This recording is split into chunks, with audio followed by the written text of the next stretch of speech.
This is the Von Yunt's Library of Forgotten Worlds reading of The Martian Tales of Edgar Rice Burroughs, the first book, A Princess of Mars, formerly known as Under the Moons of Mars, copyright 1912, Edgar Rice Burroughs. This reading, copyright 2014, by Finn J.D. John. Chapter 14, A Duel to the Death. My first impulse was to tell her of my love. And then I thought of the helplessness of her position, wherein I alone could lighten the burdens of her captivity and protect her in my poor way against the thousands of hereditary enemies she must face upon our arrival at Thark. I could not chance causing her additional pain or sorrow by declaring a love which in all probability she did not return. Should I be so indiscreet, her position would be even more unbearable than now, and the thought that she might feel that I was taking advantage of her helplessness to influence her decision was the final argument which sealed my lips. "Why are you so quiet, Dejah Thoris?" I asked. "Possibly you would rather return to Sola in your quarters." "No," she murmured. "I am happy here. I do not know why it is that I should always be so happy and contented when you, John Carter, a stranger, are with me. Yet at such times it seems that I am safe, and that with you I shall soon return to my father's court and feel his strong arms about me and my mother's tears and kisses on my cheek." "Do people then kiss upon Barsoom?" I asked, when she had explained the meaning she used, in answer to my inquiry as to its meaning. "Parents, brothers, and sisters, yes, and," she added in a low, thoughtful tone, "lovers." "And you, Dejah Thoris, have parents and brothers and sisters?" "Yes." "And a lover?" She was silent, nor could I venture to repeat the question. "The man of Barsoom," she finally ventured, "does not ask personal questions of women, except his mother and the woman he has fought for and won." "But I have fought," I started. And then I wished my tongue had been cut from my mouth, for she turned even as I caught myself and ceased, and, drawing my silks from her shoulder, she held them out to me, and without a word, and with head held high, she moved with the carriage of the queen she was toward the plaza and the doorway of her quarters.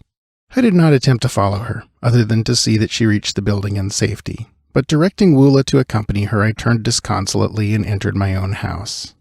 I sat for hours cross-legged and cross-tempered upon my silks, meditating upon the queer freaks chance plays upon us poor devils of mortals. So this was love. I had escaped it for all the years I had roamed the 5 continents and their encircling seas. In spite of beautiful women and urging opportunity, in spite of a half-desire for love and a constant search for my ideal, it had remained for me to fall furiously and hopelessly in love with a creature from another world of a species similar probably, but not identical with mine. A woman who was hatched from an egg, and whose span of life might cover 1,000 years, whose people had strange customs and ideas, a woman whose hopes, whose pleasures, whose standards of virtue and of right and wrong vary as greatly from mine as did those of the green Martians. Yes, I was a fool, but I was in love, and though I was suffering the greatest misery I had ever known, I would not have had it otherwise for all the riches of Barsoom. Such is love, and such are lovers, wherever love is known. To me, Dejah Thoris was all that was perfect, all that was virtuous and beautiful and noble and good. I believed that from the bottom of my heart and from the depths of my soul on that night in Korad as I sat cross-legged upon my silks while the nearer moon of Barsoom raced through the western sky toward the horizon and lighted up the gold and marble and jeweled mosaics of my world-old chamber. And I believe it today as I sit at my desk in the little study overlooking the Hudson. 20 years have intervened. For 10 of them I lived and fought for Dejah Thoris and her people, and for 10 I have lived upon her memory. The morning of our departure for Thark dawned clear and hot, as do all Martian mornings except for the 6 weeks when the snow melts at the poles. I sought out Dejah Thoris in the throng of departing chariots, but she turned her shoulder to me, and I could see the red blood mount to her cheek. With the foolish inconsistency of love, I held my peace when I might have pled ignorance or the nature of my offense, or at least the gravity of it, and so have effected at worst a half-conciliation. My duty dictated that I must see that she was comfortable, and so I glanced into her chariot and rearranged her silks and furs.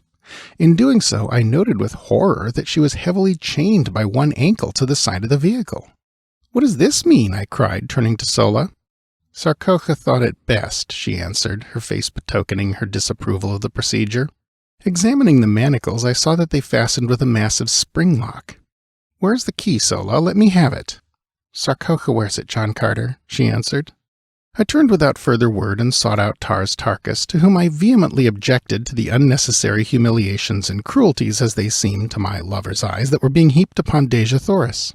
"John Carter," he answered, "if ever you and Dejah Thoris escape the Tharks, it will be upon this journey. We know that you will not go without her.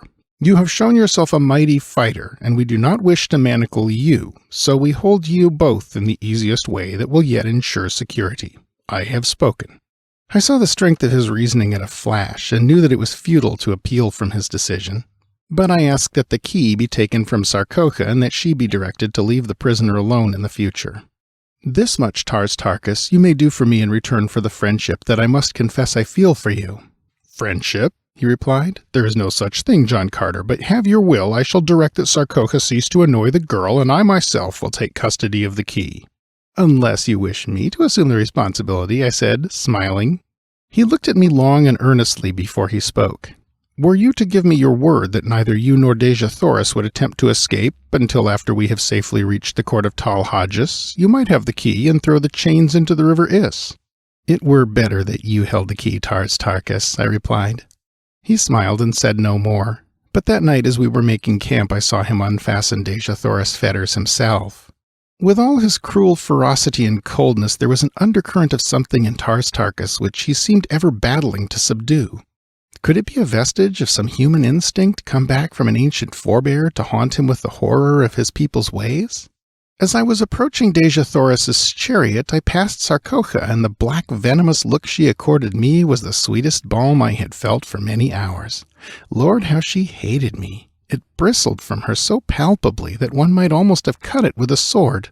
A few moments later I saw her deep in conversation with a warrior named Zad, a big, hulking, powerful brute, but one who had never made a kill among his own chieftains, and so was still an Omad, or man with one name. He could win a second name only with the medal of some chieftain.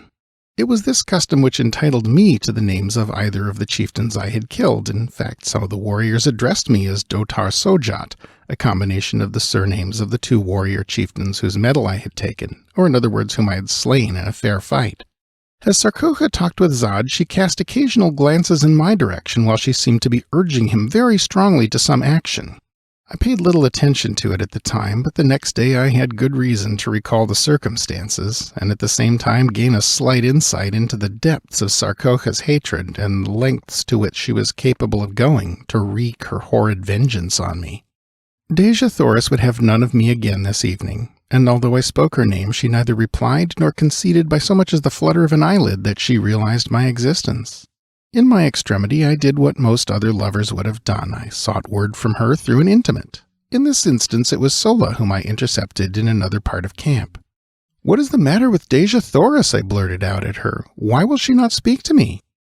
Sola seemed puzzled herself, as though such strange actions on the part of two humans were quite beyond her, as indeed they were, poor child. "She says you have angered her, and that is all she will say, except that she is the daughter of a Jed and the granddaughter of a Jeddak, and she has been humiliated by a creature who could not polish the teeth of her grandmother's Sorak." I wondered over this report for some time, finally asking, "What might a Sorak be, Sola?" "A little animal about as big as my hand, which the red Martian women keep to play with," explained Sola. Not fit to polish the teeth of her grandmother's cat. I must rank pretty low in the consideration of Dejah Thoris, I thought. But I could not help laughing at the strange figure of speech so homely and in this respect so earthly.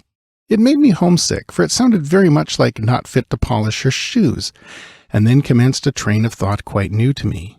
I began to wonder what my people at home were doing. I had not seen them for years. There was a family of Carters in Virginia who claimed close relationship with me. I was supposed to be a great uncle or something of the kind, equally foolish.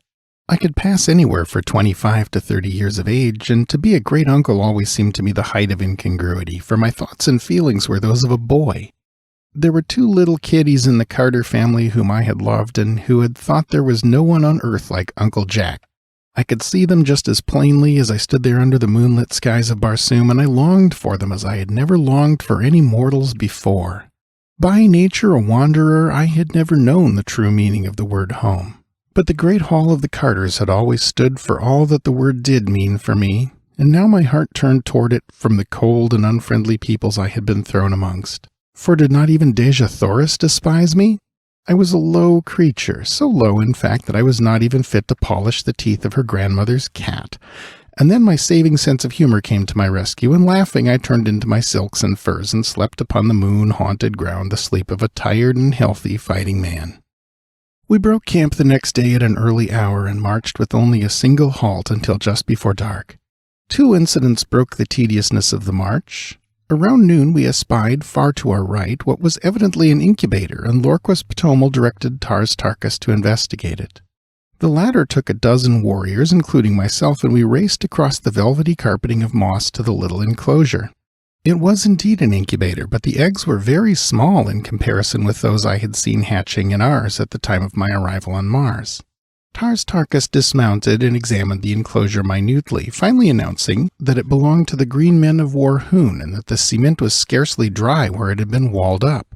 "They cannot be a day's march ahead of us," he exclaimed, the light of battle leaping to his fierce face. The work at the incubator was short indeed. The warriors tore open the entrance, and a couple of them, crawling in, soon demolished all the eggs with their short swords. Then, remounting, we dashed back to join the cavalcade. During the ride I took occasion to ask Tars Tarkas if these Warhoons whose eggs we had destroyed were a smaller people than his Tharks. "I noticed that their eggs were so much smaller than those I saw hatching in your incubator," I added. He explained that the eggs had just been placed there, but like all green Martian eggs they would grow during the 5-year period of incubation until they obtained the size of those I had seen hatching on the day of my arrival in Barsoom.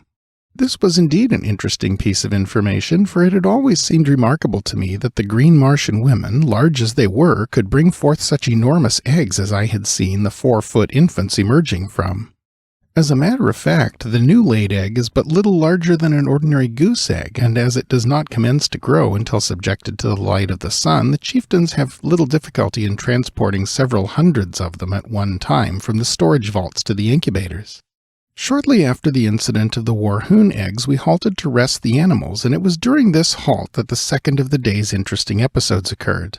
I was engaged in changing my riding clothes from one of my thoats to the other, for I divided the day's work between them, when Zad approached me and without a word struck my animal a terrific blow with his longsword. I did not need a manual of green Martian etiquette to know what reply to make, for in fact I was so wild with anger that I could scarcely refrain from drawing my pistol and shooting him down for the brute he was. But he stood waiting with drawn longsword, and my only choice was to draw my own and meet him in a fair fight with his choice of weapons or a lesser one. This latter alternative is always permissible, and therefore I could have used my short sword, my dagger, my hatchet, or my fists had I wished, and been entirely within my rights, but I could not use firearms or a spear while he held only his long sword. I chose the same weapon he had drawn because I knew he prided himself upon his ability with it, and I wished, if I worsted him at all, to do it with his own weapon. The fight that followed was a long one, and delayed the resumption of the march for an hour. The entire community surrounded us, leaving a clear space about 100 feet in diameter for our battle. Zad first attempted to rush me down as a bull might a wolf, but I was much too quick for him, and each time I sidestepped his rushes he would go lunging past me only to receive a nick from my sword upon his arm or back. He was soon streaming blood from 6 minor wounds, but I could not obtain an opening to deliver an effective thrust. Then he changed his tactics, and fighting warily and with extreme dexterity, he tried to do by science what he'd been unable to do with brute strength. I must admit that he was a magnificent swordsman, and had it not been for my greater endurance and the remarkable agility the lesser gravitation of Mars lent me, I might not have been able to put up the credible fight I did against him. We circled for some time without doing much damage on either side, the long, straight, needle-like swords flashing in the sunlight and ringing out upon the stillness as they crashed together with each effective parry.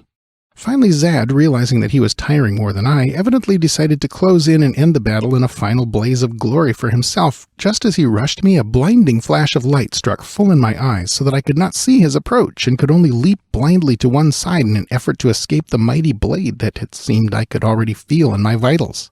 I was only partially successful, as a sharp pain in my left shoulder attested, but in the sweep of my glance as I sought to again locate my adversary, a sight met my astonished gaze which paid me well for the wound the temporary blindness had caused me.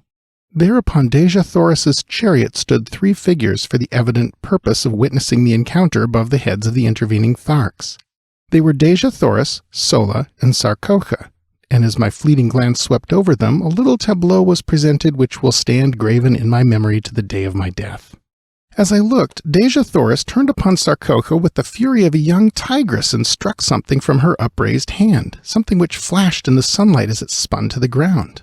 Then I knew what had blinded me at the crucial moment of the fight, and how Sarcoca had found a way to kill me without herself delivering the final thrust. Another thing I saw too, which almost lost my life for me there and then, for it took my mind for the fraction of an instant entirely from my antagonist, for as Dejah Thoris struck the tiny mirror from her hand, Sarcoca, her face livid with hatred and baffled rage, whipped out her dagger and aimed a terrific blow at Dejah Thoris, and then Sola, our dear and faithful Sola, sprang between them, and the last I saw was the great knife descending upon her shielding breast. My enemy had recovered from his thrust and was making it extremely interesting for me, so I reluctantly gave my attention to the work in hand, but my mind was not upon the battle. We rushed each other furiously time after time, till suddenly, feeling the sharp point of his sword at my breast and a thrust I could neither parry nor escape, I threw myself upon him with outstretched sword and with all the weight of my body, determined that I would not die alone if I could prevent it. I felt the steel tear into my chest. All went black before me, my head whirled in dizziness, and I felt my knees giving beneath me. That's it for today. Tomorrow we'll have Chapter 15,